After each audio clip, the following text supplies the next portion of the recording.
ভোটের আগেই বার্ধক্য ভাতা ১,০০০ টাকা থেকে বেড়ে হচ্ছে ১৫০০ টাকা। বার্ধক্য ভাতার এই টাকার পরিমাণ কবে থেকে বাড়ানো হবে, কবে থেকে ১,০০০ টাকার বদলে ১৫০০ টাকা করে দেওয়া হবে উপভোক্তাদের ব্যাংক অ্যাকাউন্টে, সেটাই কিন্তু আজকের এই ভিডিওর মাধ্যমে আপনাদেরকে জানাবো এবং আপনাদেরকে প্রমাণ সমেত দেখাবো। তাই ভিডিওটি প্রথম থেকে শেষ পর্যন্ত দেখবেন এবং আপনি কোন জেলা থেকে দেখছেন অবশ্যই কমেন্টে লিখে জানাবেন। ভোটের আগেই বার্ধক্য ভাতা ১,০০০ থেকে বেড়ে হচ্ছে ১৫০০ টাকা। বিধানসভা নির্বাচনের প্রকালে লক্ষ্মীর ভাণ্ডার সহ একাধিক সামাজিক প্রকল্পে বিশেষ নজর দিয়েছে রাজ্য সরকার। বাংলার নাগরিকদের প্রকল্প লক্ষ্মীর ভাণ্ডারের মাসিক ভাতা ৫০০ টাকা করে বাড়ানো হয়েছে রাজ্যের অন্তর্বর্তী বাজেটে। সেই সাথে বেতন বেড়েছে সিভিক ভলেন্টিয়ার থেকে শুরু করে বাংলার আশাকর্মী, এমনকি আইসিডিএস কর্মীদেরও। ওদিকে যুবসাথী, ভূমিহীন খেতমজুরের মতো একাধিক নতুন প্রকল্প চালু করে তাক লাগিয়ে দিয়েছে মমতা বন্দ্যোপাধ্যায়ের সরকার। তবে কেন্দ্রের চাপ সত্ত্বেও বাড়েনি বার্ধক্য ভাতার অঙ্ক।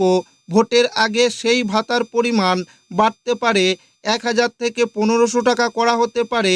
কেন্দ্রের কাছে বর্তমানে রাজ্যের পাওনা অর্থের পরিমাণ ছাড়িয়েছে ১,৭০,০০০ কোটি টাকা। সেই অর্থ মেটানোর নামগন্ধ নেই নরেন্দ্র মোদী সরকারের। তার উপর রাজ্যকে বিভিন্ন ক্ষেত্রে বঞ্চিত করে রেখেছে বিজেপির ক্ষমতাধীন সরকার, এমনটাই অভিযোগ রাজ্যের মুখ্যমন্ত্রী মমতা বন্দ্যোপাধ্যায়ের। তবে রাজ্যের বকেয়া অর্থ আটকে রেখেও বাংলার প্রবীণ নাগরিকদের বার্ধক্য ভাতা বাড়ানোর দাবি জানিয়ে এসেছে কেন্দ্রীয় সরকার। সামাজিক সুরক্ষা নামে বিভিন্ন দায়ভার রাজ্যের কাঁধে চাপিয়ে বিজেপি সরকার স্পষ্ট বলেছেন, পশ্চিমবঙ্গের প্রবীণ নাগরিকদের বার্ধক্য ভাতা ১,০০০ টাকা থেকে বাড়িয়ে ১৫০০ টাকা করা হোক। সেই চাপ মাথায় নিয়েই এগোচ্ছে মমতা সরকার।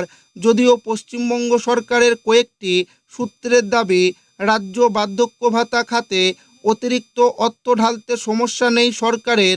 ইতিমধ্যেই বার্ধক্য ভাতা প্রকল্পের আওতায় থাকা প্রত্যেক প্রবীণ নাগরিককে মাসে ১,০০০ টাকা করে দেওয়া হচ্ছে। তবে বার্ধক্য ভাতার পরিমাণ বাড়ানোর জন্য কেন্দ্রীয় সরকারের অর্থ সাহায্য প্রয়োজন, সেসব নিয়ে কোনো চিন্তাই নেই মোদী সরকারের।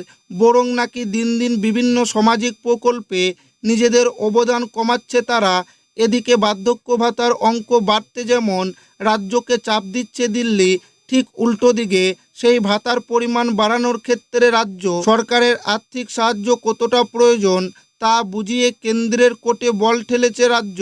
সব মিলিয়ে রাজ্যের বয়স্ক নাগরিকদের বার্ধক্য ভাতা বৃদ্ধি এক প্রকার আটকে রয়েছে রাজ্য এবং কেন্দ্র সংঘাতের মাঝে।